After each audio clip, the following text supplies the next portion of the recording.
প্রেমিকা এবং স্ত্রী এক নয়, স্বামী এবং প্রেমিক দুইজন এক নয়। এর মাঝে আকাশ এবং জমিনের ফারাক আছে, বিশাল একটা পার্থক্য আছে। যারা বোকা তারা হারামের পেছনে ছোটে, আর যারা চালাক তারা হালালের পেছনে ছোটে। আপনি যদি খুব ডিপলি চিন্তা করেন, আপনি দেখবেন খেয়াল করে যে আপনার প্রেমিকা আপনার যত্ন করার জন্য বাধ্য নয়, কিন্তু আল্লাহ তাআলা স্ত্রীকে এটার জন্য দায়িত্ব দিয়েছেন এমনভাবে যে এটা ডিভাইনলি অব্লিগেটেড। আল্লাহর পক্ষ থেকে স্ত্রী বাধ্য আপনার যত্ন নেওয়ার জন্য।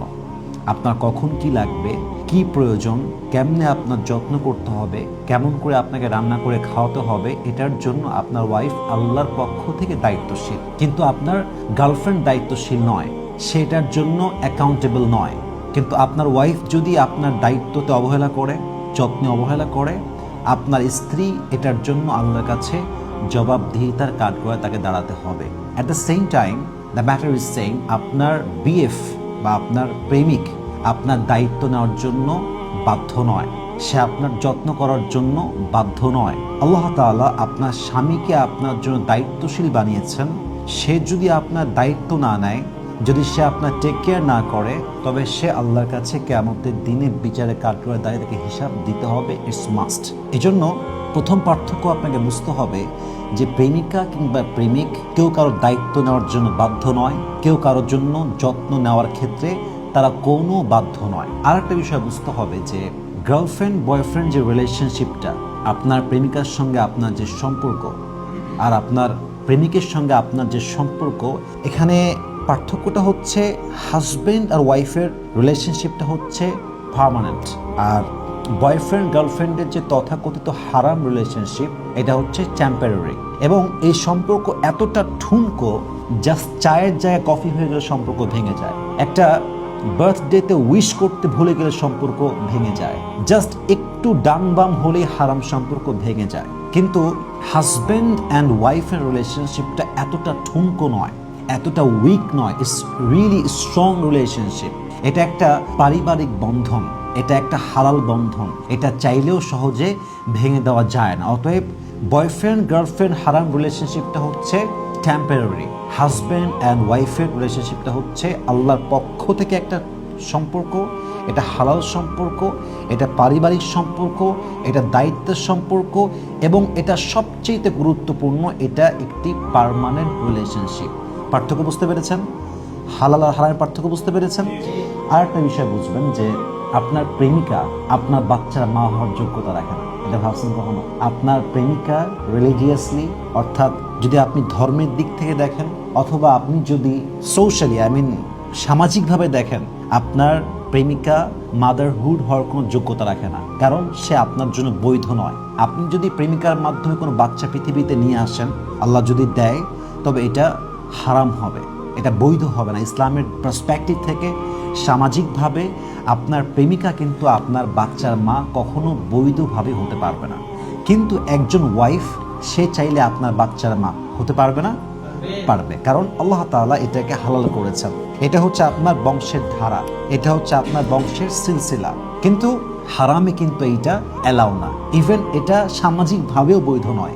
অতএব এটা মাথায় রাখতে হবে যে একজন প্রেমিকা এবং একজন স্ত্রী কখনোই এক হতে পারে না।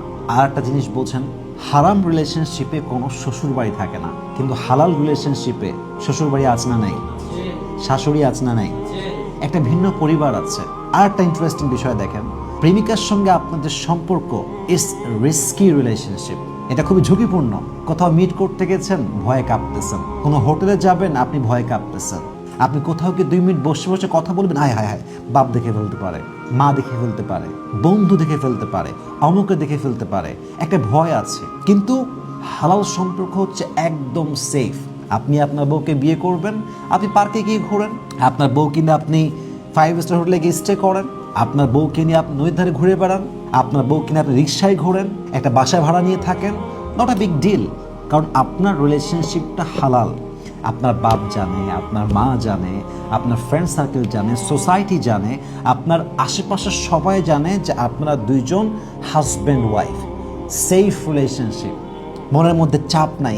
এই বুঝি দেখে ফেললো, এই বুঝি জেনে গেল, এই বুঝি আমার গোমর ফাঁস হয়ে গেল, এই রিস্কটা কিন্তু হালালে নেই। এই জন্য দেখেন আল্লাহ তাআলা কি বলেছেন, আল্লাহ বলছেন যে ওয়ামিন আয়াতিহি আন খালাকা লাকুম মিন আনফুসিকুম আজওয়াজান লিতাসকুনু ইলাইহা ওয়া জাআলা বাইনাকুম মাওয়াদ্দাতা ওয়া রাহমা।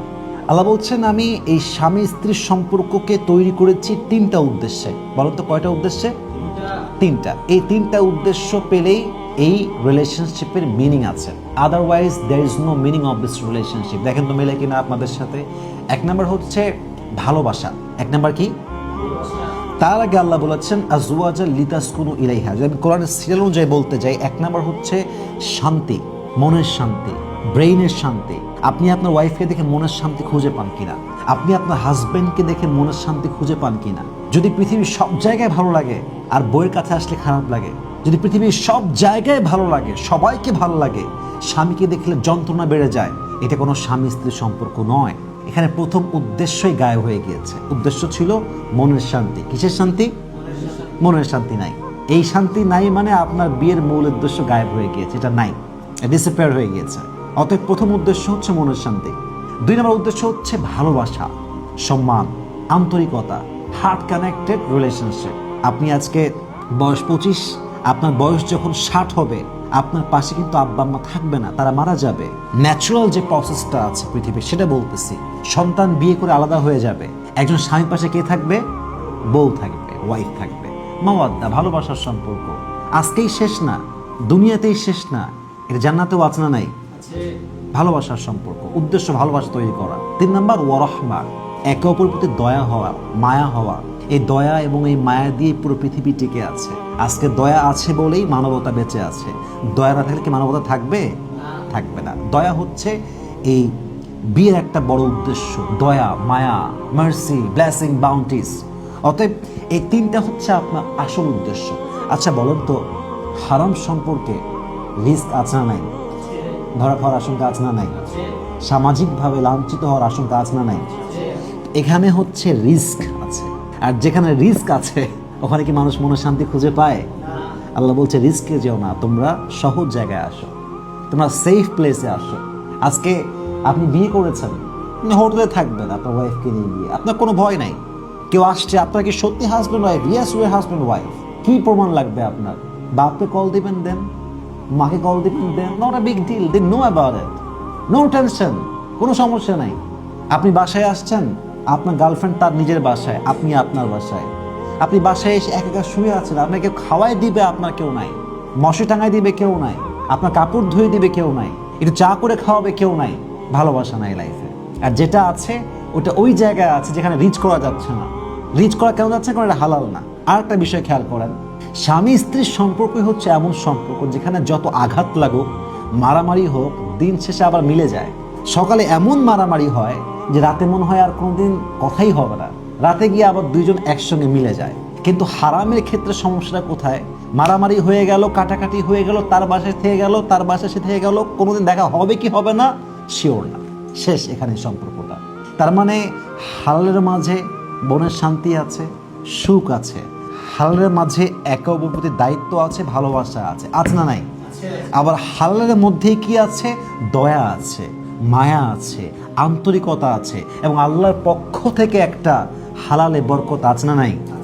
অতএব আজ থেকে আমাদের মূল উদ্দেশ্য হচ্ছে আল্লাহকে পাওয়া, হারাম থেকে বের হওয়া, হালালে অ্যাটাচড হওয়া।